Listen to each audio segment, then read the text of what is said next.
tour 嗰陣時咧，大概2點假日嚟嘅。嗰日就係我同我個 friend 決定去水泉澳後山去行下山，因為我之前自己係行過一次嘅。跟住行完條斜路，跟住開始行石級嗰陣時咧，咁我就知前面有條小徑係可以睇到啲山泉流落嚟啦。咁我行先嘅，跟住我行到小徑嘅一半，中途我就突然間聽到勁大聲嗰種蜻蜓拍翼嘅嗡嗡聲，跟住我就擰轉頭望住我個 friend，跟住我哋兩個互望，跟住就 feel 到死啦，應該可能係撞鬼。跟住我就即刻同個 friend 翹住手，跟住衝咗落山。跟住衝完落山呢，我哋驚魂未定，所以我哋就決定去咗拜車公。但係我哋第一次拜車公啦，所以我哋問咗個姨姨，我哋就問佢應該點樣拜啊？我哋頭先撞鬼。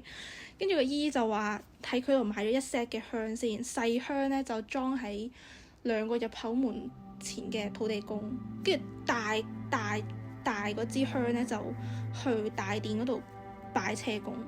之後佢有一張嗰啲平安紙俾我哋嘅。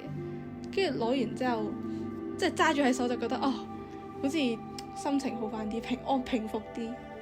細細地長方形咁樣，紅色，不過好細張，就個心入邊舒服晒，所以就都冇嘢。